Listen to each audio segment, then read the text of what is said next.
خوانش کتاب تعلیمات دون خوان نوشته کارلوس کاستاندا، ترجمه حسین نیر، بخش اول، مقدمه.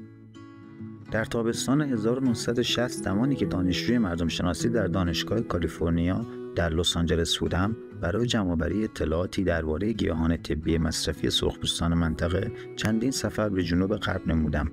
وقایعی را که در اینجا شرح می‌دهم در اثنای یکی از سفرهایم به وقوع پیوست.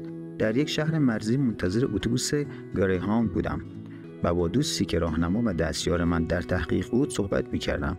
ناگهان او به طرف من خم شد و با زمزمه گفت: مرد پیر سپیدموی سرخپوستی که در جلوی پنجره نشسته اطلاعات زیادی درباره گیاهان به ویژه پیوت دارد. من از دوستم خواستم مرا به این مرد معرفی کند. دوستم با او سلام و احوالپرسی کرد، به جلو رفت و سرش را تکان داد. بعد از کمی صحبت دوستم علامت داد با آنها بپیوندم، اما خود ناگهان مرا با پیرمرد تنها گذاشت و حتی زحمت معرفی ما را به یکدیگر به خود نداد. او آدمی کاملا راحتی می‌نمود. من اسم خود را به او گفتم و او هم گفت که اسمش خوان است و در خدمت به من حاضر است. او طرز تلفظ و تکلم مؤدب اسپانیایی داشت. ما با شروع و ابتکار من به هم دست دادیم و بعد از مدتی ساکت ماندیم. سکوتی خسته کننده نبود، اما هر دو طرف آرامشی طبیعی و ساکت داشتیم. گرچه چروک‌های چهره تیره و گردن او نشان سن زیاد او بود، اما من تحت تأثیر بدن چابک و ورزیده او واقع شدم. سپس من به او گفتم که من علاقه‌مند به دریافت اطلاعاتی درباره گیاهان طبی هستم. گرچه من در واقع درباره پیوت اصلا چیزی نمیدانستم، اما وانمود کردم که چیز زیادی میدانم و حتی ادعا کردم ممکن است صحبت او با من به سود او نیز باشد. همینطور که من وراجی میکردم او سرش را به آرامی تکان داد و به من نگاه کرد، اما چیزی نگفت. من از اینکه چشم به چشمش بدوزم اجتناب کردم و هر دو با سکوتی مرگبار ایستاده به صحبت خود خاتمه دادیم. بالاخره بعد از مدتی که طولانی به نظر رسید، دون خوان برخاست و از پنجره به بیرون نگاه کرد. اتوبوس او آمده بود. خداحافظی کرد و ایستگاه را ترک نمود. من از صحبت یاوه خود با او و نگاه چشمان تیزش احساس ناراحتی کردم. وقتی دوستم بازگشت، سعی کرد به خاطر عدم موفقیت من در کمترین یادگیری از دون خوان مرا دلداری دهد. او توضیح داد که پیرمرد اغلب ساکت و محتاط است، اما دفع اثر ناخوشایند مواجهه اول چندان ساده نبود. من سعی کردم آدرس محل زندگی دون خوان را پیدا کنم و لذا بعداً چندین مرتبه او را ملاقات نمودم. در همه موارد ملاقات سعی کردم او را به بحث درباره پیوت وادارم، اما موفقیتی کسب نکردم. گرچه ما دوستان خوبی با یکدیگر شدیم، ولی تحقیقات علمی من فراموش شده بود یا حداقل به کانال‌های غیر از مقصد اصلی من افتاده بود. دوستی که مرا به دون خوان معرفی کرده بود بعداً توضیح داد که پیرمرد اهل آریزونا، جایی که ما با هم ملاقات کردیم، نبود، بلکه یک سرخپوست یاکی و از سونورای مکزیکوست. من در ابتدا دون خوان را یک متخصص ساده و مردی که مطلب زیادی درباره پیوت می‌داند و اسپانیایی را خیلی خوب می‌داند دیدم، اما مردمی که با او زندگی می‌کردند معتقد بودند که او دارای یک نوع دانش اسرارآمیز و یک ساحر است. کلمه اسپانیایی بروجو در انگلیسی حکم جادو، معالج، عجوزه و ساحر است و به ویژه به شخصی که دارای قدرت‌های معمولاً شر فوق‌العاده است دلالت دارد. من با دون خوان برای 1 سال تمام قبل از آن که مورد اعتماد او واقع شوم آشنا بودم. یک روز او توضیح داد که صاحب دانش به خصوصی است که آن را از معلمی آموخته که خود او را مرشد می‌خواند و او کسی بوده که وی را به سوی یک نوع شاگردی هدایت کرده. دون خوان نیز در عوض مرا برای شاگردی خود انتخاب نموده، اما او مرا آگاهاند که باید تلاش بسیار به خرج دهم و دوره آموزش طولانی و دشوار است. دون خوان در توضیح معلمش کلمه شیطانی را به کار برد. بعداً من یاد گرفتم که کلمه شیطانی فقط به وسیله سرخپوستان سونورایی به کار برده می شود و آن اشاره به شخص شروری دارد که اقدام به سحرهای تهدیدآمیز می کند و قادر است خودش را به صورت یک حیوان، یک پرنده، یک سگ، یک گرگ صحرایی یا هر مخلوق دیگر درآورد. من در یکی از بازدیدهایم از سونورا یک تجربه خاص که نمایانگر احساس سرخپوستان درباره ساحران بود داشتم. من شبانگاه همراه 2 دوست سرخپوست رانندگی می‌کردم که دیدم حیوانی شبیه سگ از عرض شاهراه می‌گذرد. یکی از همراهان من گفت که آن سگ نیست، بلکه یک گرگ صحرایی بزرگ است. من از سرعتم کاستم و ماشین را به کنار جاده هدایت کردم تا بتوانم حیوان را کاملا ببینم. او برای چند ثانیه در پرتو نور چراغ ایستاده و سپس به داخل بوته‌زار انبوه رفت. بدون شک او یک گرگ صحرایی اما 2 برابر اندازه معمولی بود. دوستان من با هیجان صحبت و اظهار نظر کردند که آن یک حیوان بسیار غیرمعمول است و یکی از آنها گفت که آن ممکن است یک شیطان باشد. من تصمیم گرفتم که برای سوال از سرخپوستان آن ناحیه درباره عقایدشان در مورد وجود شیطان از تجارب خود استفاده کنم. من با مردمان زیادی صحبت کردم، داستان را به آنها گفتم و سوالاتی از ایشان نمودم. 3 گفتگوی زیر دلالت بر آنچه ایشان احساس کردند دارد. من از مرد جوانی بعد از گفتن داستان پرسیدم: چوی، آیا فکر می‌کنی که آن یک شیطان بوده؟ کسی چه می‌داند؟ بدون شک یک سگ و بزرگتر از حد یک گرگ صحرایی بود. آیا فکر می‌کنی ممکن است یک شیطان بوده باشد؟ جای شک زیاد دارد. چنین چیزهایی وجود ندارند. چرا همچون چیزی می‌گویی چوی؟ مردم چیزهایی تصور و مجسم می‌کنند. من شرط می‌بندم اگر شما آن حیوان را گرفته بودید می‌دیدید که یک سگ بوده. یک بار من کاری در یک شهر داشتم و قبل از طلوع آفتاب برخاستم و یک اسب را زین کردم. وقتی عازم بودم روی جاده به یک سایه تاریک برخوردم که شبیه یک حیوان گنده بود. اسب من رم کرد و مرا از زین به پایین انداخت. من هم کاملا هراسان شدم، اما معلوم شد سایه زنی است که به طرف شهر می رود. چوی، آیا منظورت این است که شیطان وجود خارجی ندارد؟ شیاطین؟ چه شیاطینی؟ به من بگو که یک شیطان چیست؟ من نمیدانم چوی. مانوئل که آن شب همراه من بود گفت که گرگ صحرایی می توانست یک شیطان باشد. ممکن است تو به من بگویی که یک شیطان چیست؟ آنها میگویند یک شیطان ساحری است که به هر شکل دلخواه خودش در میآید، اما میدانند که شوخی مسخره‌ای است. مردم پیر در اینجا داستان‌های زیادی درباره شیاطین میدانند که شما در بین ما جوانترها چنین چیزی پیدا نمی‌کنید. من از یک میانسال پرسیدم: دونالوس، تو فکر می‌کنی که آن چه نوع حیوانی بوده؟ فقط خدا می‌داند، اما من فکر می‌کنم که یک گرگ صحرایی نبوده. چیزهایی هست که شبیه گرگ صحرایی به نظر می‌رسد، اما واقعا نیست. آیا او می‌دوید یا چیزی می‌خورد؟ بیشتر مدت ایستاده بود، اما وقتی اول بار او را دیدم فکر می‌کنم چیزی می‌خورد. آیا تو مطمئن هستی که چیزی را در دهانش حمله می‌کرد؟ شاید می‌کرده، اما بگو چه فرقی می‌کند؟ بله، فرق می‌کند. اگر چیزی در دهانش حمله می‌کرده، یک گرگ صحرایی نبوده. پس چه بوده؟ یک مرد یا یک زن بود. اسم چنین مردمانی را چه می‌گذارید دونالوس؟ او جوابی نداد. دوباره پرسیدم ولی او جوابی نداد، اما بالاخره گفت که نمی‌داند. از او پرسیدم آیا اسم آنها شیاطین نیست و او گفت شیاطین یکی از اسامی آنهاست. من پرسیدم آیا هیچ ساحری را می‌شناسی؟ جواب داد من یک زن را می‌شناختم. او کشته شد و مربوط به زمانی است که من یک دختر کوچک بودم. می‌گفتند که آن زن معمولاً به صورت یک سگ ماده در می‌آمد و یک شب یک سگ به منزل یک سفیدپوست می‌رود که پنیر بدزدد. مرد سفیدپوست سگ را با تفنگ می‌کشد و در همان لحظه زن در کلبه خودش می‌میرد. اقوام او جمع شدند و به خانه مرد سفیدپوست رفته و تقاضای خونبهای او را نمودند و مرد سفیدپوست پول خوبی از این بابت به آنان داد. اگر کسی را که او کشته فقط یک سگ بوده، چطور آنان ادعای پول کردند؟ آنها گفتند که مرد سفیدپوست می‌دانسته که او یک سگ نیست. چون بقیه مردم می‌دانستند و همه دیدند که سگ روی 2 پایش مثل یک انسان ایستاده تا به پنیری که روی یک ظرف یا از سقف آویزان بوده دسترسی یابد. آن مردم منتظر دزد بودند، چون پنیر مرد سفیدپوست هر شب دزدیده میشد. بنابراین مرد دزدی را کشته که می‌دانسته یک سگ نیست. دونالوس، آیا امروزه هم ساحران وجود دارند؟ چنین چیزها کاملا مرموز است. میگویند که دیگر ساحری وجود ندارد، اما من مطمئن نیستم. چون یک عضو خانواده ساحران مجبور از آنچه شیطان می‌داند بیاموزد. ساحران قوانین خاص خودشان را دارند و یکی از این قوانین این است که یک ساحر باید رموزش را به یکی از خویشانش بیاموزد. من از یک مرد بسیار مسن پرسیدم خنورو، تو فکر می‌کنی که آن حیوان چه بود؟ یک سگ از گله‌های آن ناحیه. دیگر چه؟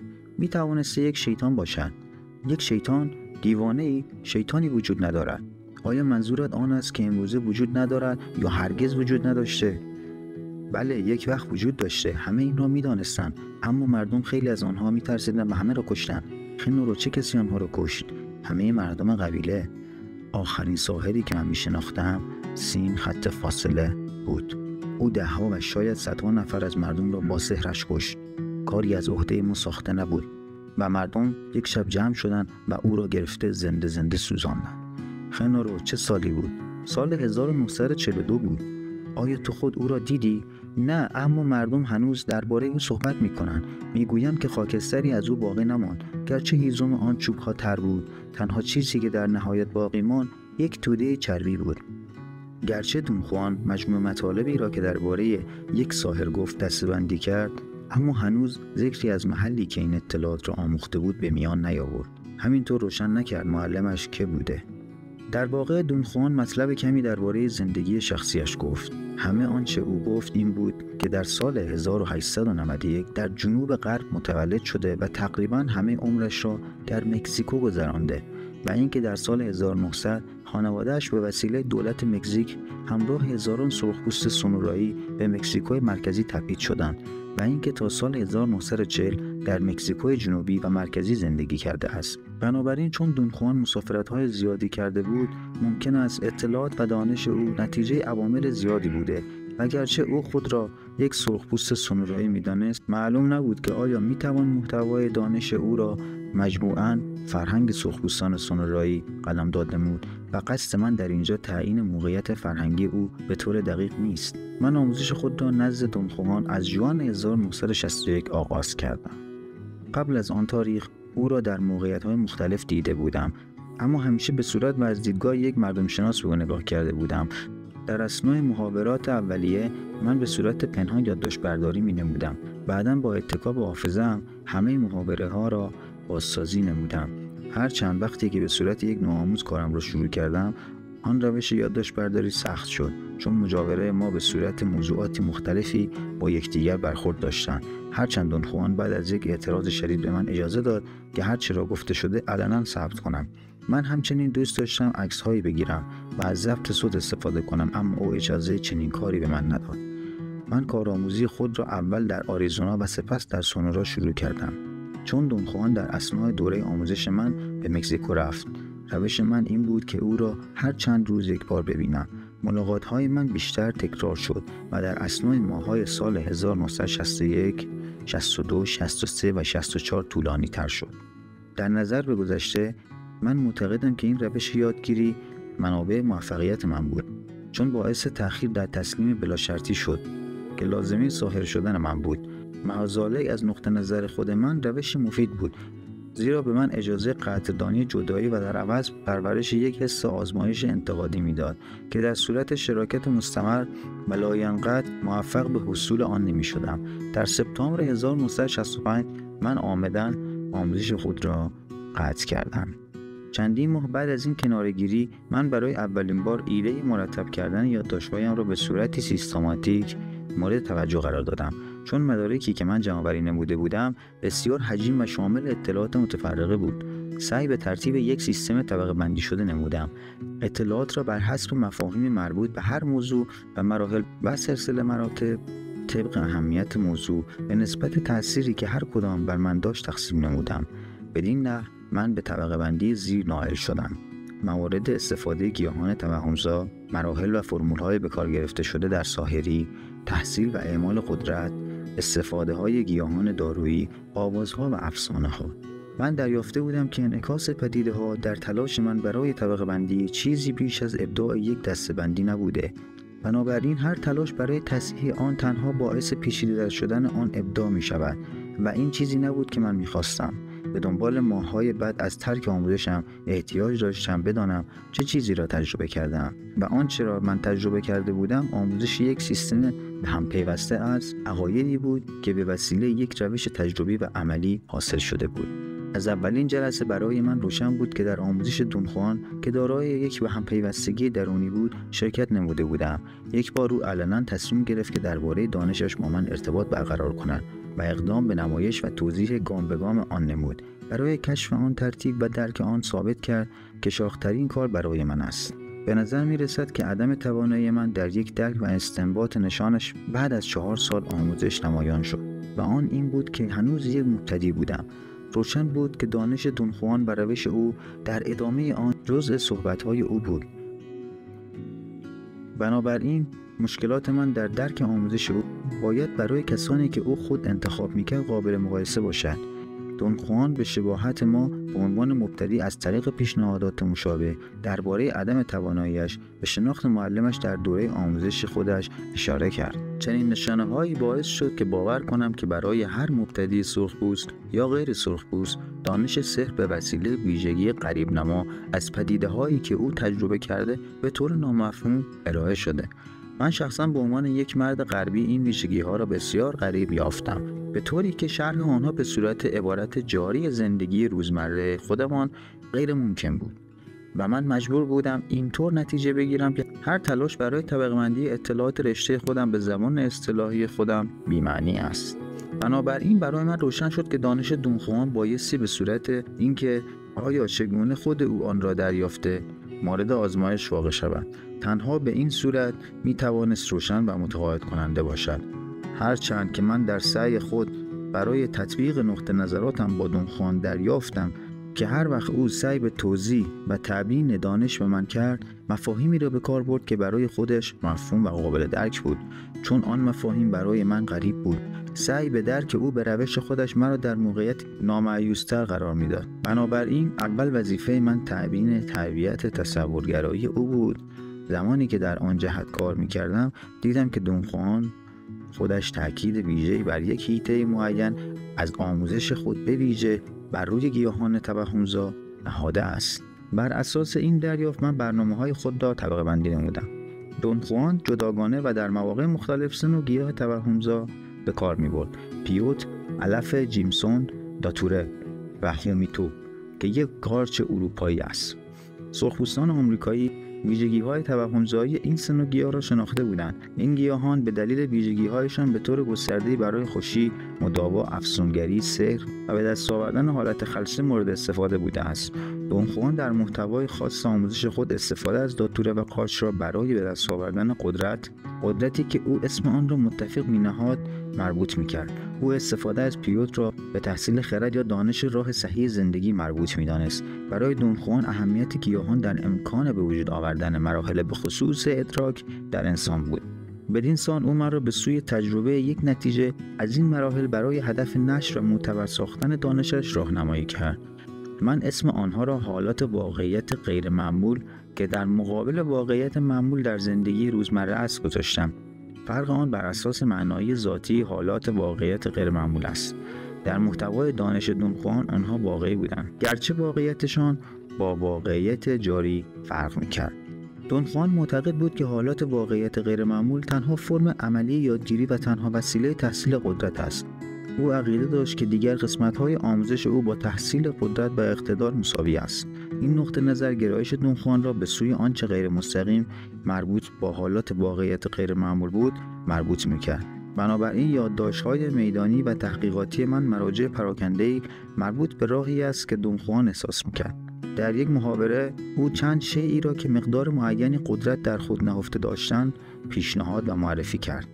گرچه او خودش توجه چندانی به اشیای نیرودهنده نداشت، اما میگفت که آنها اغلب به عنوان کمک به ساحران کوچکتر به کار گرفته می شود. من اغلب درباره این امور از او سوال می کردم، اما او در مجموع به بحث در این باره بی علاقه به نظر می رسید. هر چند وقت موضوع دوباره در موقعیت دیگر مطرح می شد. خیلی بیمیل و با اکراه به صحبت درباره آنها تن در داد. او گفت اشیاء معینی هستند که از اقتدار اشباع شده اند. تعداد متناوبی از این اشیاء به وسیله مردان قدرتمند به کمک ارواح صمیمی و دوست ترویج و پراکنده می شوند. این اشیاء ابزارند، البته نه ابزار معمولی بلکه ابزار مرگ. معاذالله وسیله اند و قدرتی برای آموزش ندارند. روشن‌تر بگویم آنها در حیطه اشیاء جنگی و به منظور نزاع و ستیزه اند و برای پرتاب کردن و کشتن ساخته شده‌اند. دون خوان آنها چه نوع اشیایی هستند؟ آنها واقعاً به صورت شیئی نیستند بلکه انواع قدرت، نیرو هستند. دون خوان چگونه میتوان به آن نیروها دسترسی پیدا کرد؟ بسته به نوع چیزی است که میخواهی. آنها چند نوع دارند، همونطور که الان یادآور شدم زیادند. هر چیزی میتواند یک شیئی نیرومند باشد. بسیار خوب، کدام یک قدرتمندترینند؟ قدرت یک شیء بسته به صاحب آن است، بسته به نوع آدمی که او هست. یک شیء نیرومند در اختیار یک ساحر کوچک تقریبا یک شوخی است. از طرف دیگر یک ساحر قوی و قدرتمند قدرتش را به ابزار می‌دهد. پس چه اشیای نیرومندی بیشتر معمولاً؟ کدام یکی را اغلب ساحران ترجیح می‌دهند؟ ارجحیتی در کار نیست. همه اشیای نیرومند از این جهت یکسانند. دونخوان، آیا تو خودت چیزی دیدی؟ او جواب نداد و فقط به من نگاه کرد و خندید. او برای مدتی طولانی ساکت ماند و من فکر کردم سؤال من او را آزرده است. او ادامه داد: آن نوع نیروها محدودیت‌هایی دارند، اما نکته در این است که من مطمئنم برای تو درک نکردنی است. برای من عمری طول کشیده تا آن را دریابم. یک ابزار خودش می‌تواند همه قدرت‌های کوچک را ظاهر کند و آنها را نسبتاً ساده تعبیر و ترجمه کند. من خودم یک وقت که خیلی جوان بودم ابزاری آنچنانی داشتم. چه اشیای نیرومندی داشتی؟ بذر ذرت، پر و کریستال. دونخوان، بذر ذرت چیست؟ یک تخم کوچک ذرت است که در وسطش رگه قرمز دارد. تنها یک بذر است؟ نه، یک ساحر 48 عدد از آنها را دارد. دونخوان، یک تخم ذرت چه کار می‌کند؟ هر کدام از آنها با وارد شدن به بدن می‌تواند یک نفر را بکشد. چگونه یک دانه ذرت می‌تواند وارد بدن یک انسان بشود؟ یک شیء نیرومند هست که قدرتش در این است که همراه چیزهای دیگر وارد بدن شود. وقتی وارد بدن شد چه کار می‌کند؟ در بدن غوطه می‌خورد، در سینه یا روده‌ها متوقف می‌شود. شخص بیمار می‌شود. تنها ساحری که او را افسون کرده قوی‌تر از اوست و او ظرف 3 ماه از زمانی که تخم وارد بدن او شده خواهد مرد. آیا راهی برای شفا یا نجات او هست؟ تنها راه مکیدن بذر به خارج است، اما کمتر ساحری جرأت این کار را دارد. ساحر ممکن است آن را بمکد، اما باید به قدری قوی باشد که آن را دفع کند و در غیر این صورت وی را در عوض می‌کشد. اما یک بذر چگونه می‌تواند وارد بدن کسی شود؟ من برای توضیح آن به تو درباره افسونگری ذرت که یکی از قوی‌ترین افسونگری هاست بگویم. افسونگری به وسیله 2 بذر انجام می شود.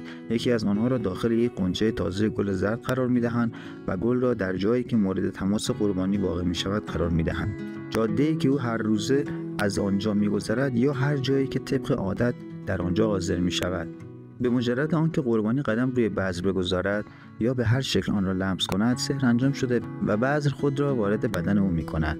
بعد از آن که شخص بذر را لمس کرد، به سر بذر چه می آید؟ همه قدرت او وارد بدن مرد می شود و بذر آزاد می گردد و دقیقاً بذر دیگری می شود. ممکن است در کنار ساحر بماند یا روبیده شود. مهم نیست. اگر زیر بوته بیفتد، پرنده آن را می خورد. آیا ممکن است که یک پرنده قبل از آن که شخص آن را لمس کند بخورد؟ نه. من به تو اطمینان می دهم که هیچ پرنده آنقدر احمق نیست. پرنده ها خود را از آنها کنار می کشند. سپس دونخوان یک مرحله بسیار پیچیده را که به وسیله آن چنین بذرهای نیرومندی به دست می آید شرح داد. او گفت باید در ذهن داشته باشی که بذر ذرت فقط یک وسیله است، نه یک متفق. اگر این تفکیک را قائل باشی مسئله نخواهی داشت، اما اگر چنین ابزاری را عالی تصور کنی احمقی. من پرسیدم آیا اشیاء اقتدار به نیرومندی یک متفقند؟ دونخوان قبل از پاسخ دادن تحقیر کنان خندید. به نظر می رسید که او سخت سعی دارد نسبت به من صبور باشد. او گفت کریستال، دانه ذرت و پر در مقایسه با یک متفق تنها یک بازیچه اند. این اشیاء نیرومند تنها وقتی لازمند که مردی متفق نداشته باشد. تعقیب آنها به ویژه برای تو وقت تلف کردن است. تو باید سعی کنی یک متفق به دست آوری. وقتی موفق شدی خواهی فهمید که من الان واقعا چه میگویم. اشیاء نیرومند مثل یک بازیچه برای بچه هاست. من اعتراض کردم و گفتم دونخوان، منو منحرف نکن. من میخواهم یک متفق داشته باشم، اما در این حال میخواهم همه چیز را بدانم. تو خودت گفتی که دانش قدرت است. او با تاکید گفت نه، قدرت بر اساس نوعی دانش است که شخص دارد. معنی دانستن چیزهایی که بیفایده است چیست؟ در سیستم اعتقادی دونخوان به دست آوردن یک متفق به معنی به کار گرفتن تام و تمام حالات واقعیت غیرمعمولی بود که در من و از طریق گیاهان توهمزا به وجود آورده باشد. او معتقد بود که با تمرکز روی این حالات و حذف دیگر نقطه نظرهای دانشی که آموخته، من باید وارد جرگه دیدگاهی که انتظار داشته‌ام بشوم. بنابراین من این کتاب را به 2 قسمت تقسیم کردم. در قسمت اول منتخباتی را از یادداشت‌هایم ارائه می‌دهم که در رابطه با حالات واقعیت غیرمعمولی است که در اثنای آموزشم به آن دست یافتم و چون یادداشت‌هایم را مناسب ادامه نقل و روایت ترتیب داده‌ام، همیشه بر اساس ترادف زمانی درست نیست. من هرگز شرح یک حالت واقعیت غیرمعمول را تا چندین روز بعد از تجربه آن ننوشتم و صبر کردم تا بتوانم با آن به صورت عینی و آرام برخورد کنم. هرچند محاورات من با دونخوان همونطور که اتفاق افتاده بود بلافاصله بعد از هر واقعیت غیر معمول ثبت شد. بنابراین گزارشات من از این محاورات پیش از تاریخ حقیقی شرح یک تجربه است. یادداشت‌های میدانی من ترجمه موضوعی آنچه را من تحت یک تجربه بودم میباشد و آن تفسیر اینجا همونطور نقل قول شده که دونخوان خود نقل کرده و از من تقاضا نموده که هر تجربه کاملا مشروع و صادقانه بیان شود. من در موقع ثبت این تجارب شرح وقایع اتفاقی را در تلاش به دریافت مجموع هر واقعیت غیرمعمول بیان داشتم. من می‌خواستم برخورد احساسی مورد تجربه خودم را حدالمقدور کامل بازگو کنم. یادداشت‌های میدانی من نیز محتوای سیستم اعتقادی دونخوان را آشکار می‌کند. من صفحات و سوالات زیادی را اختصاص به جواب‌های بین خود و دونخوان به ترتیبی که از تکرار محاورت اجتناب شود متمرکز کردم. اما چون می‌خواهم همه حالات تغییراتمان را کاملا منعکس کنم، تنها دیالوگ‌هایی را که مربوط به دریافت من از راه دانش او بوده حذف نمودم. اطلاعاتی که دونخوان درباره راه کسب دانشش به من داد همیشه پراکنده بود و برای هر قسمت آن مرا کاملا و ساعتها آزمایش می‌کرد، گرچه مواقع بیشماری بود که او دانش خود را راحت تفسیر می‌کرد. در قسمت دوم این کتاب من یک تحلیل با اسلوب را از اطلاعات گزارش شده در قسمت اول ارائه داده و از طریق تجربه و تحلیل خود در پی اثبات یا تایید محتوای زیر هستم. دونخوان آموزش‌های خود را به عنوان یک سیستم فکر منطقی ارائه نمود. این سیستم موقعی معنی میداد که به کمک بخش‌های سازنده آن آزمایش شود.